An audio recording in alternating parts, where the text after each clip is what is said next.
मैंने इस विषय के संबंध में प्रारंभ में जब आपसे अपने सोच को स्वाभाविक है, ये कहीं से मैंने किसी से प्रेरित होकर नहीं लिया है, अपने स्वभाव सोच से, स्वभाव सम्मत सोच से जो सत्य समझा वो मैं आपके साथ साझा करने के सदिच्छा से मैंने आपसे बोला कि सहस्रों शताब्दियों पहले हिंदुस्तान के ऋषि मनीषी जो ऋषि हुआ करते थे वो सही माने में दार्शनिक थे, और ये बोला तो वो साइंटिस्ट थे, और उन्होंने उस वक्त नवग्रह के अधिपति सूर्य और धरती धरा के संबंध से जो सत्य सृष्टि में साकार हो रहे हैं उन्हीं को आधार मानकर उनके अभिव्यक्ति के लिए शब्द रचे थे। इस विषय का नाम दिया था उन्होंने अध्यात्म। अध्यात्म में आत्मा के संबंधित जो विषय है, उस विषय के लिए उन्होंने जो शब्द रचे थे, उन शब्दों की जो संपूर्ण अर्थ है वो बिना समझे हमने उन शब्दों को स्वीकार तो कर लिया। आज हम उन्हीं शब्दों को सब काम चला रहे, उन्हीं अर्थों से काम चला रहे हैं, जबकि जब तक संपूर्ण अर्थ नहीं समझे, संपूर्ण अर्थ का अर्थ है कि जब तक हम उसका आधार जो अंतिम आधार है वो नहीं समझ ले, तब तक सत्य अधूरा है। हम उतना ही आधार को समझते हैं जितना आधार हमें पता है, क्योंकि अगर एक शब्द में कहूं तो हर सत्य का अंतिम आधार शून्य है। शून्य है, कुछ नहीं, नथिंग। स्पेस, जिसको हिंदी स्पेस बोला गया है, जिसको हिंदी भाषा में आकाश बोला गया है, अंतरिक्ष बोला गया है, नभ बोला गया है, कितने नाम है। इन सबका एक ही अर्थ है, कुछ नहीं। हमारे कुछ नहीं सब कुछ है, ये वो शक्ति है। शक्ति बोलने से तो ज्यादा समझ में आ गया, कुछ नहीं है, ये शक्ति हो सकती है क्या? तो कुछ नहीं की शक्ति है जिसके आधार पर संपूर्ण सत्य साकार हुआ है। अब इसको मैं हिंदुस्तान के ऋषि मुनियों द्वारा जो एक आध्यात्मिक विषय शब्दों से उन्होंने साकार किया था, जिसके अंदर मैंने आपके सामने कुछ छोटे छोटे उदाहरण रखे थे कि सदगति अनंत का सत्य कैसे साकार हो रहा है। अनंत का सत्य साकार होता है आरंभ और अंत के आधार से। बिना आरंभ और अंत को स्वीकार किए अगर हम अनंत का अर्थ समझना चाहेंगे तो वो नितांत अर्थहीन है, क्योंकि आरंभ और अंत ही अनंत के जो सत्य हमारे सामने रखा गया है। परमात्मा का अस्तित्व अनंत है, जो भी इस तरह से बोलते हैं कि अंत जिसका अंत नहीं होता है, तो अंत का मतलब है कि आरंभ हो और उसका अंत हो जाए, अंत में ही फिर उसका आरंभ साकार किया गया है सृष्टि से द्वारा, मेरे द्वारा नहीं। जिसने सृष्टि बनाई, जिसने संसार बनाया, उसने सत्य बनाया। उसको बोलते हैं बीज, बीज बोध। एक बीज के अंत में जब वो खत्म हो जाता है तो पूरा दूसरा बीज निकलता है।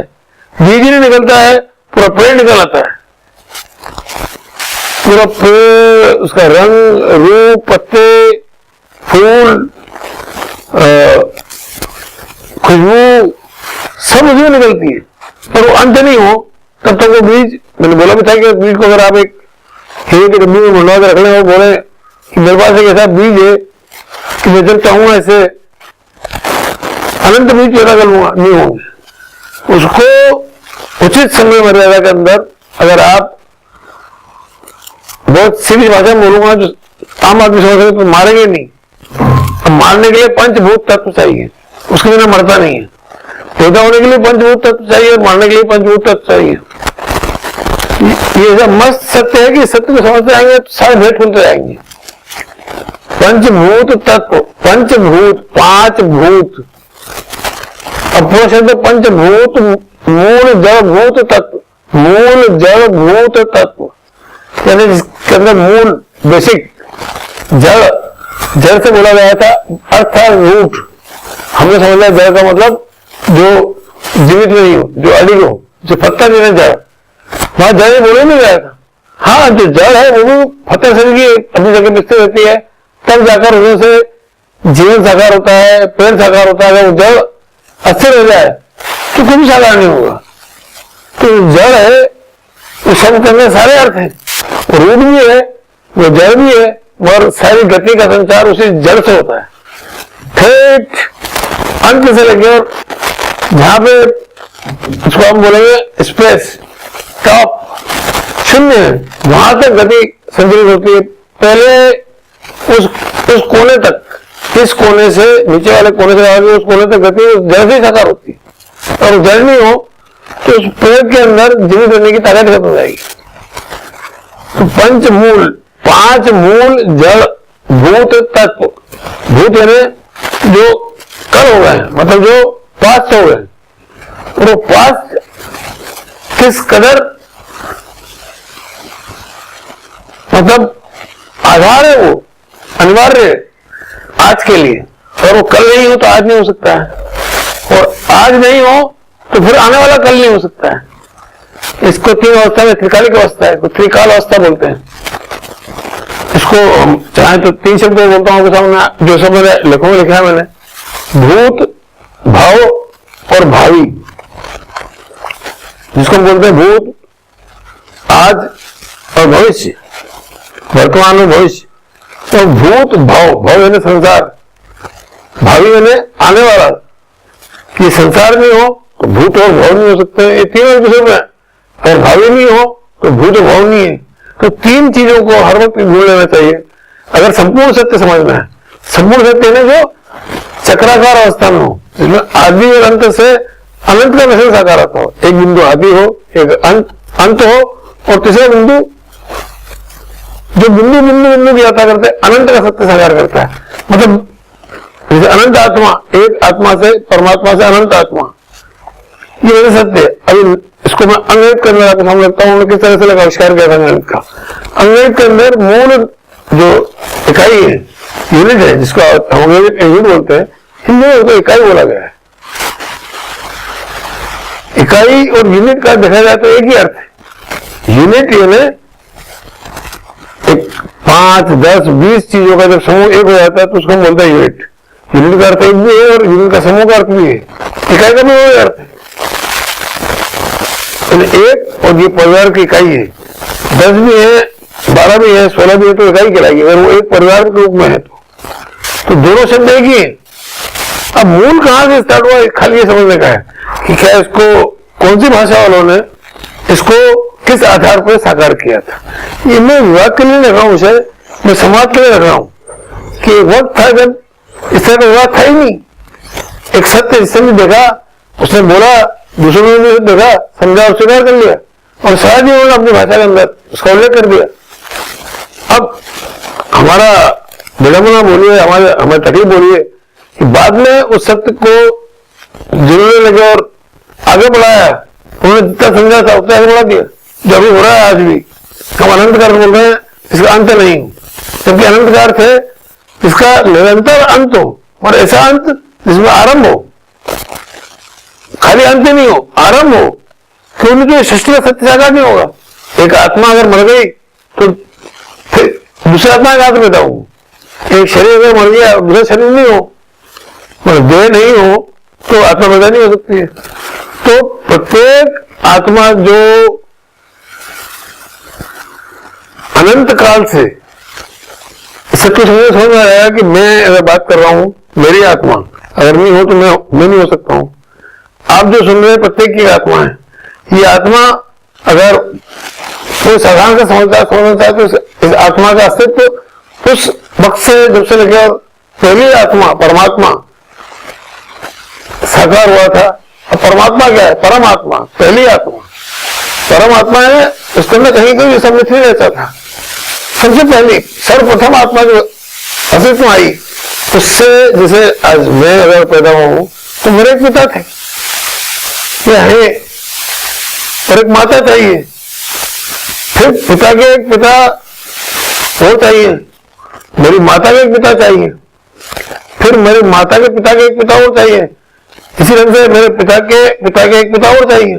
तो विशाल जड़ का एक पुण्य है जो हमें उस बिंदु तक ले जाता है जहां से प्रथम बीज जड़ बना था, उसको बोलेंगे बीज बोध। शून्य शोध जो मैंने अपने सब्जेक्ट को नाम दिया है, विषय को, वो मूल विषय है बीज बोध।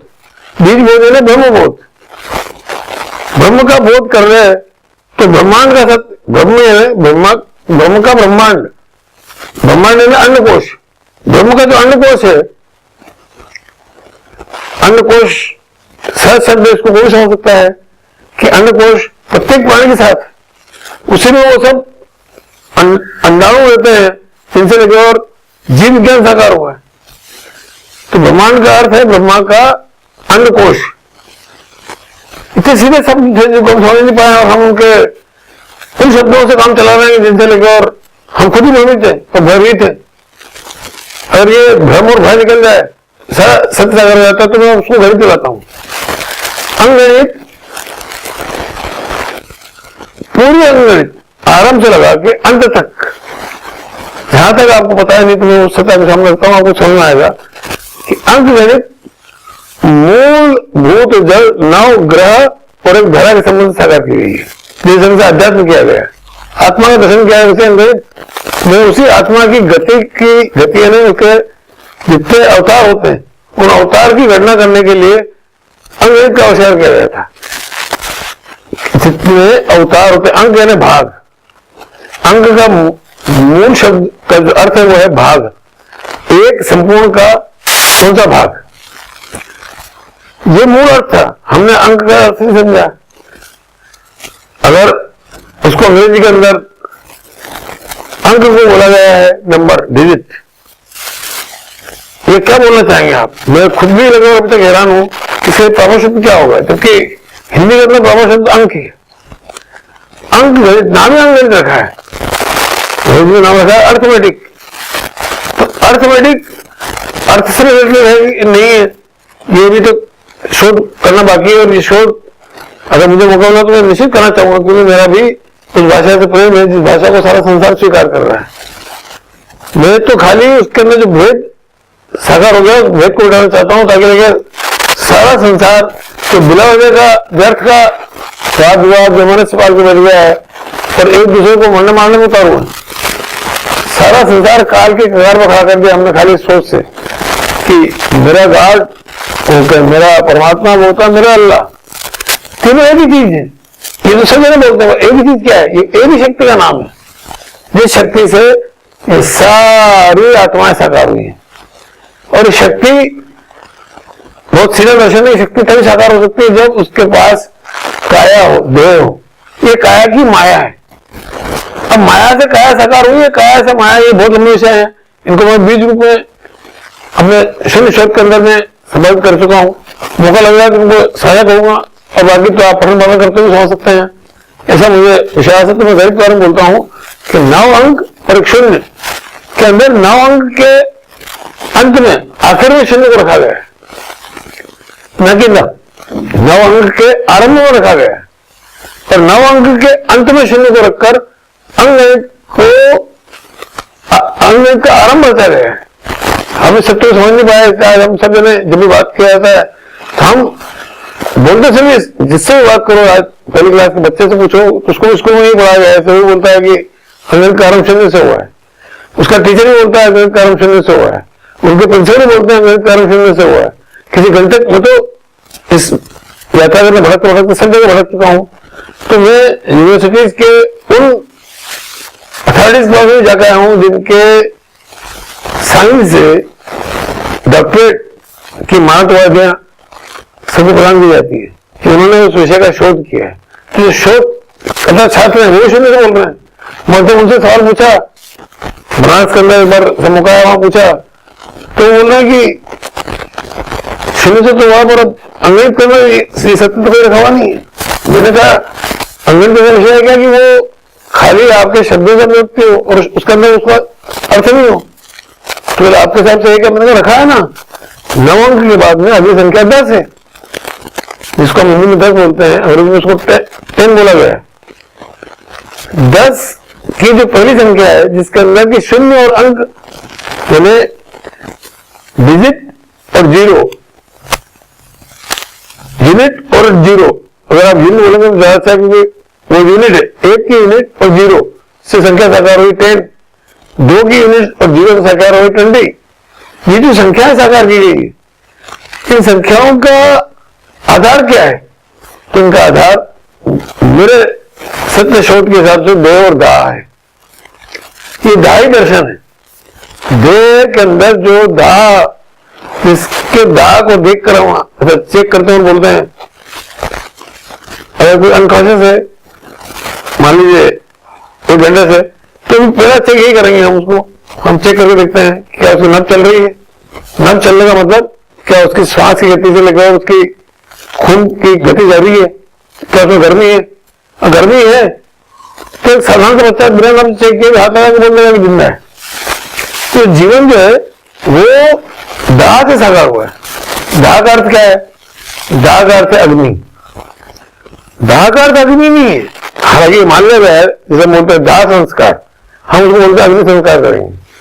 तो दाह और अग्नि में फर्क है, बेसिकली फर्क है। और वस्तुतः अगर सत्य समझ आए तो दोनों एक ही चीज है। गर्मी से ही आग प्रकट होती है और आग से गर्मी प्रकट होती है, प्रकाश से आग प्रकट होती है और आग से प्रकाश प्रकट होता है। अब मूल क्या है जो षष्ठी में साकार है? तो प्रकाश है। षष्ठी में कहीं भी आग साकार नहीं है, प्रकाश है। और प्रकाश का जो जिसे कहा जाए कि स्वामी है, वो 9 ग्रह का अधिपति सूर्य है और बाकी के शेष 8 ग्रह हैं, जिनको भी बकायदा 7 ग्रह के नाम हमने हमारे जो साप्ताहिक दिन है उनके नाम पर रखे हैं। रविवार सूर्य, सोमवार, मंगलवार, तो रविवार का मतलब सूर्य, सोमवार का मतलब चंद्रमा, मंगल, बुध, गुरु, शुक्र, शनि, और शेष जो ग्रह हैं उनका नाम है राहु और केतु। ये हिंदुस्तान ने दर्शन दिया था। समझ संसार में राहु केतु को जगह उन्होंने 2 ग्रह जो आसमान में साकार है उनको उन्होंने शुमार किया, क्योंकि उनको सबसे बड़ी समस्या आएगी उनको समझाएंगे कैसे। क्योंकि जब तक वो सत्य उनके पास आया था तब तक वो सत्य इस अवस्था में आ गया था जैसे आज हमारी अवस्था है कि हम समझाए कैसे कि अमेरिका का आरंभ शून्य से हुआ। तो हमने फिर अपने हिसाब से बोलना शुरू किया कि भाई बिना शून्य के, बिना कुछ नहीं के कुछ कैसे हो सकता है। बोल तो सब रहे हैं, आज सब भी समझ रहे हैं, पर अंगणित में कहा है कोई नहीं समझा पा रहे। अंगणित के अंदर 9 अंक और शून्य से जो संख्या पहली संख्या साकार की वो 10 है, जिसको हिंदी में बोला गया 10, अंग्रेजी में बोला गया 10। अब इस संख्या में देखना एक सत्य जो है ये देह और दाह के आधार पर संख्या को साकार किया गया है।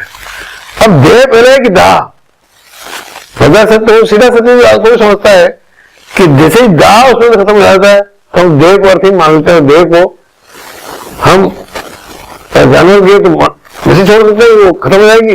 और इंसान किए तो उसका अंतिम संस्कार करते हैं। अंतिम संस्कार 2 तरह से होता है, दाह से मतलब अग्नि से या मिट्टी से। इन दोनों के जो संयोजित नाम है वो नाम है, अगर वो आग से हो रहा तो बोलते हैं राख करना, और मिट्टी से अगर क्या जाता है उसको बोलते हैं खाक करना। उसको मिट्टी मिला दिया, वो देह जो अर्थहीन होगी। और वो देह जब तक नहीं हो तो वो जो सत्य है शक्ति का वो साकार नहीं होता है, वो आधार है, उसको हम आज बोल रहे हैं वो अर्थहीन है। जबकि वो नहीं हो तो ये दाह का, अग्नि का सत्य साकार नहीं हो। माचिस की तीली जलाने के लिए अगर माचिस आग तो पैदा हो रही है घर्षण से, पर वो आग जो पैदा हो रही है वो तो एक तरंग बोला जाए, जिसे अणु बोला जाए, तो तरह का अस्तित्व है। वो जब उस चीज के संपर्क में आता है जो लगभग जल पड़ रहा है उससे। अब तो लाइटर का जमाना आ गया, अगर यू आ चुका है जिसके अंदर विद्युत की जरा सी किरण से लेकर और आग लग जाती है। बोलते हैं हम कि भाई किचन में अगर गैस है तो वहां लाइटर नहीं जलाएं, नहीं तो आग लग जाएगी। तो ये जो सत्य है, इस सत्य को समझने में इसको इसलिए आपको इतना सीधा बोला होगा समझ में आ जाएगा, वैज्ञानिक नहीं दिए गए। और वो सत्य जो शास्त्रों शताब्दी पहले उन्होंने साकार किए थे वो आज विज्ञान ने उनको इस स्थिति में लाके हमें खड़ा कर दिया कि समझने में बहुत समस्या काम हो गया। और फिर वही चाहता हूं मैं कि 9 अंक के अंत में शून्य रख के और पहली संख्या साकार की, इसका नाम रखा 10। वो शून्य क्या है? वो शून्य सही माने में स्पेस है, हिंदी में उसको शून्य बोला गया है अंग्रेजी में उसको स्पेस दिया गया है कि 9 अंक के बाद में एक स्पेस छोड़ा, फिर वो 9 अंक रखे, फिर एक स्पेस छोड़ा और इस स्पेस को गणना करते गए। तो पहले स्पेस के आगे लिखा 1, तो पहली संख्या बन गई 10, फिर दूसरे स्पेस के आगे कम लिखा दूसरा क्रम है तो संख्या बन गई 20, 20, फिर तीसरे स्पेस के आगे 3 लिखा, संख्या बन गई 30, और उसी क्रम को घुमाते गए 84 लाख बार, तब जाकर अंग्रेज की अंतिम संख्या का नाम, जिसका नाम दिया था उन्होंने अनंत, वो साकार होती है। अब अनंत के अंदर, अनंत के अस्तित्व में देह नहीं होती, वहां खाली दाह होता है। तो दो दाह को दर्शाने वाले 2 शून्य, इस दाह को अब आप शांति की भाषा बात करिए, बहुत जल्दी समझ में आएगा। विद्युत एक सर्किट से साकार होता है, उसके अंदर जिसको आप बोलते हैं एक नेगेटिव और एक पॉजिटिव पोल चाहिए। नेगेटिव पोल और पॉजिटिव पोल कैसे बता सकते हैं कि जो स्त्री है वो नेगेटिव पोल है, जो जन्मी है वो नेगेटिव पोल है, और जो पुरुष है वो पॉजिटिव पोल है। जो सूर्य है वो पॉजिटिव पोल है, धरती वो नेगेटिव पोल है, जो धारण करती है वो नेगेटिव पोल है। हम अभी भी देखते हैं कि हमें घर में अगर बिजली कनेक्शन है तो उसके लिए अर्थिंग करना पड़ता है, तब जाकर सर्किट कंप्लीट होता है। तो ये सत्य तो जब सुनेंगे आप तो बहुत, अब तो इस वगैरह को साधारणता एक मैकेनिक भी समझता है कि एक करंट का फ्लो क्यों नहीं हो रहा है। करंट का फ्लो, करंट है गति, गति का फ्लो क्यों नहीं हो रहा है। गति के फ्लो के दर्शन को ध्यान में रखते हुए 9, मैंने बोला गणित के अंदर कि 9 अंक, उसका अंत में रखा 0, फिर 9 अंक रखे, फिर उसका अंत में रखा 0, फिर 9 अंक रखे, फिर 0, और साथ साथ संख्या साकार करता जाए। तो संख्या समझ वाला सत्य है कि दाई का दर्शन साकार हुआ है, जिसको हम अंग्रेजी बोलते हैं टेंस। तो टेंस है ना 10, 20, 30, 40, 50, 60, 70, 80, 90 तक तो ये टेंस का दर्शन है। इसके बाद में अगली संख्या बनाई 100, 100, जो 10वीं संख्या है, दाई दशम की 10वीं संख्या है, उसको साकार करने के लिए एक शून्य और उस शून्य के पहले रख दिया गया, शून्य से भी पहले रखा गया। इस सत्य को समझने तो सीधा सत्य है कि भाई अंकगणित की संख्या का आरंभ अंक से होता है और अंत शून्य से होता है। मैं पहले बोल चुका हूं कि शून्य वो अंतिम सत्य है, वो स्पेस है। हम स्पेस समझते ऊपर ही है, स्पेस तो चारों ओर है, वो अंतिम सत्य है। धरती कहां पे टिकी हुई तो स्पेस पे टिकी हुई है, तो स्पेस का ऊपर टिकी हुई है, वो नीचे स्पेस पे टिकी हुई है। धरती के ऊपर जो हिमालय है, एक नाम बोला, ऐसे कितने हिमालय हैं, समुद्र है, एक हिंद महासागर ने ऐसे कितने सागर जिनका नाम दिया हमने, इतना सारा का सारा कहां पे टिका हुआ है, उसी स्पेस में, मतलब कुछ नहीं पे। तो कुछ नहीं हो सकती, अगर ये नहीं होता तो सब कुछ कैसे होता। अब उसको थोड़ा सकते हैं, जब सांस है, ये सांस कैसे साकार हो रही है, हवा से, तो हवा से कैसे साकार हो रही है, स्पेस है, नाक से लगा के फेफड़े तक स्पेस है। इस स्पेस के अंदर हवा हम फेफड़े रखते हमारे, उस अंदर सांस खींचते हैं। पंप जैसे पंप चलाते, साइकिल का पंप हवा भरेंगे, जैसे हम उसको पहले खींचते हैं, अंदर हवा खींचेंगे, फिर भरेंगे, फिर हवा निकालेंगे, तो निकालने आवागमन आने और जाने का एक खेल है। सीधा सत्य था ये, इसको बिना समझे हमने कितने ही असत्य स्वीकार करते हुए अपने आप को धर्म चक्र में खड़ा कर लिया। तो आना जाना यही सदगति का सत्य है, न कि आने जाने से मुक्ति सदगति का सत्य। हाँ, ये सदगति इसको इसलिए बोला गया है कि आने जाने को अगर आप साथ स्वीकार कर लें कि तो चलेगा। अब आने जाने के अंदर जो विभिन्नता आती है वो कैसे साकार हुई, तो उसके लिए हमारा नाम दिया गया है भाग्य की गणित। भाग्य की गणित, उसका मूल शब्द भाग। कौन सा भाग, जाने का कितना भाग, आने का कितना भाग, पहले से कितना आया और हमने उसको कितना दिया, ये है सही माने में भाग। इसके आधार पर अंगगणित के अंदर जो भाग्य का सूत्र है, जिसके अंदर की रेखा आड़ी है और 2 बिंदु है, ये जो ऊपर से आया और जो नीचे गया, सत्य बहुत सीधे हैं। अंगगणित के सारे ही 5 सूत्र चाहे वो योग का हो, चाहे वो प्लस का हो, चाहे वो ऋण का हो, वो माइनस का हो, चाहे वो गुणे का हो यानी गुण का हो, चाहे वो भाग का हो यानी भाग्य का हो, और चाहे वो सम का बराबर का हो। इन सब के अंदर इस देह और दाह का सत्य साकार किया गया है। यानी देह और दाह से आत्मा साकार होती है मानते हैं, तो आत्मा का सत्य साकार किया गया है। एक शब्द उत्तर होगा तो आपको वो अवस्था आएगी जिससे आपको सबको जानने की इच्छा जाएगी। योग के चिन्ह में एक रेखा खड़ी है और एक रेखा आड़ी है, मतलब एक हॉरिजॉन्टल रेखा है और एक वर्टिकल रेखा है। एक धरा के समान, धरा का जो धरातल है उसको समान रेखा है और एक रेखा खड़ी है। बुलाया गया था कि जो देह धरा पर धराशायी हो जाए, धरा पर धराशायी, धरा में सो जाए सदा सर्वदा के लिए, उसको बोलते हैं मृत्यु, यानी उसमें जीवन नहीं।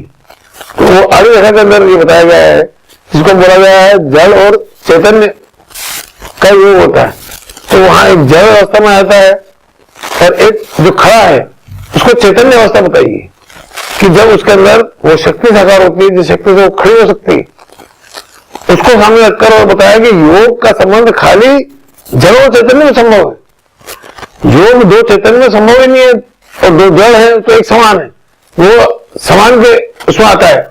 जहां पर दो आगे रखा है, दो आगे रखा है मतलब दो निर्जीव देह, चाहे वो किसी पशु की हो, किसी मनुष्य की हो, चाहे वो गधे की और शेर की हो, उन दोनों की वैल्यू एक ही, उन दोनों के अंदर शक्ति जो है वो एक ही है, वो अब अपना अर्थ खो चुकी है। इसी तरह से गुणा, इसी तरह भाग, ये सारे चिन्ह जो बने हैं, ये सारे के सारे इस आत्मा के आध्यात्म में आत्मा के अस्तित्व के जिसम से साकार किया गया है।